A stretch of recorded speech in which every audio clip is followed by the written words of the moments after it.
जय गुरुदेव प्रिय दर्शकों, एक बार फिर से स्वागत है आपका आपके YouTube चैनल ज्ञान का सागर में। चैनल पर पहली बार आए हैं तो चैनल को लाइक करें, शेयर करें और अधिक से अधिक सब्सक्राइब करें। अगर आपके घर में भी फिजूल खर्च हो रहा है, बेमतलब में पैसा खर्च हो रहा है, पैसा टिक नहीं रहा है, तो ये वीडियो आपके लिए है।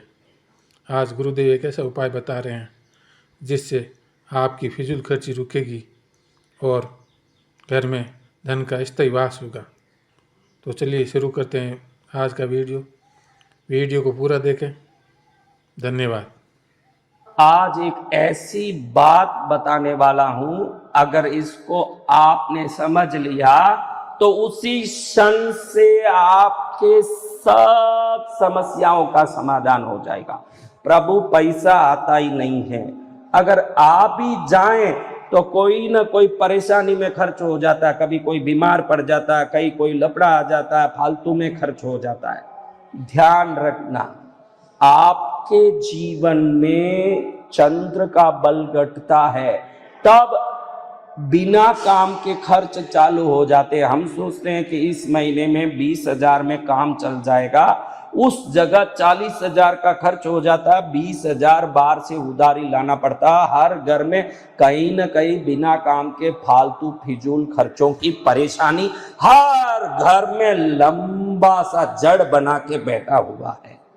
आपको बता दूं कि जिसका चंद्र बल कमजोर होगा उसके घर में निश्चित ही फिजूल खर्च होंगे, भले वो कोई भी सदस्य हो। उस कारण से घर के उस कारण से परेशानी होगी जिस कारण से जिस व्यक्ति के चंद्र बल के कमजोर होने से व्यक्ति के जीवन में फिजूल खर्च होता है।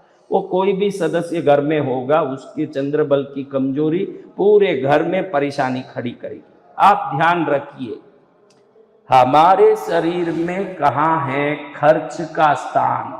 आपको ये रहस्य आज बता दूं कि ये जो आपका बायां हाथ है, ये बायां हाथ आपके जन्म कुंडली का 12वां स्थान का अंग है। यही है 12वां स्थान आपके जन्म कुंडली का। 12वां स्थान यानी व्यय का स्थान, यानी खर्च का स्थान, ये बाएं हाथ में है। आज से ये काम चालू करिए, भले आप लेफ्ट हैंड से काम करने वाले हों या राइट हैंड से। ये ध्यान रखिए कि जब कुछ भी लेते हो किसी से तो दाहिने हाथ से लीजिए। आज से ये चालू कर दीजिए, दाहिने हाथ से लेना चालू कर दीजिए। जब दाहिने हाथ से लोगे तो ये दाहिना हाथ सूर्य से संचरित होने के कारण लिए हुए को व्यवस्थित करेगा। और किसी को कुछ भी देना हो, भले ही आपका हाथ का आदत किसी हाथ का हो, देने का काम बाएं हाथ से शुरू कीजिए, क्योंकि ये व्यय का हाथ है। जब व्यय का हाथ को आप व्यवस्थित करोगे, ये मात्र व्यय का ही हाथ नहीं है, चंद्र नाड़ी का भी हाथ है। जो चंद्र आपका कमजोर है, दुर्बल है, जो फालतू खर्चा करवा रहा है, इस हाथ से जब देने लगोगे तो वो दुर्बल चंद्र बलवान होता जाएगा, फालतू खर्च से रोकेगा। और बहुत जरूरी की बात है कि घर में लक्ष्मी की, कुल देवी की, कोई भी देवता की प्रतिमा हो, वो प्रतिमा ऐसे देखिए, इसमें वो रहस्य दिख के आता है। मां लक्ष्मी अपने दाहिने हाथ को ऊंचा करके आने का संकेत दे रही है और अपने बाएं हाथ को नीचे करके जाने का संकेत दे रही है। इससे मालूम पड़ जाता है, देखिए ये व्यय का स्थान है, यहां से नीचे गिरा रही है धन को, यानी भेज रही है, व्यय का स्थान है, यहां से निकाल रही है धन को।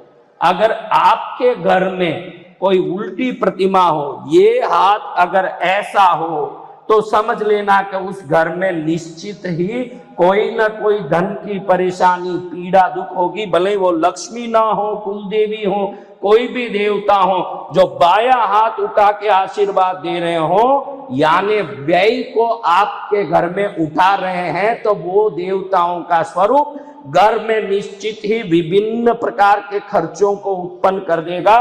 कभी भी महालक्ष्मी का ये बायां हाथ नीचे होना चाहिए।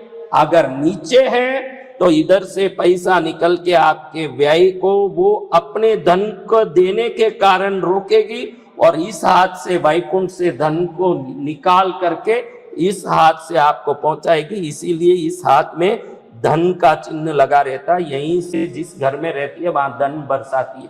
अगर ये हाथ उठा देती है तो वहीं से धन को खींचने लगती है और वो अवतारी स्वरूप जो होना चाहिए वो बदल जाने के कारण गलत होता है, और भी बढ़िया काम करता है। अगर धन का कलश वहां हो तो व्यय की जगह संग्रह होना शुरू हो जाता है। जिस घर में लक्ष्मी के बाएं हाथ में धन का कलश हो वहां व्यय की जगह संग्रह और दाहिने हाथ से धन का आगमन का आकर्षण दोनों होता रहेगा। ये अपने दोनों हाथ का काम है।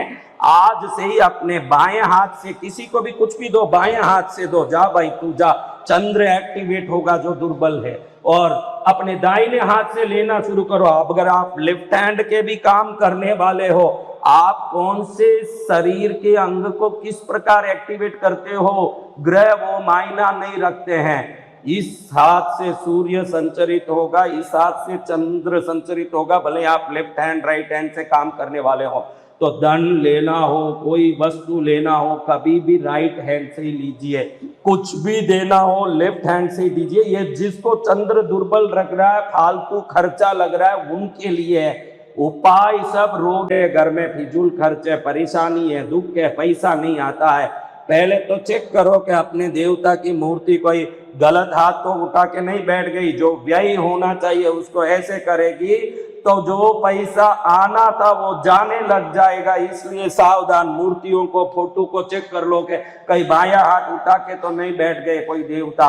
और खुद भी हाथ से बायां हाथ से देना, दायां हाथ से लेना चालू कर दो। ये सब छोटी छोटी बातें हैं जो हमारी एनर्जी को पूर्ण रूप से अलाइन करते हैं, हमारे ऊर्जा को समन्वय करते हैं और वो शक्ति प्रदान करते हैं जिससे हमारा मेहनत सार्थक हो जाता है और हमारे किए हुए कर्म से समृद्धि, शांति और सुख घर में बढ़ने लगती है।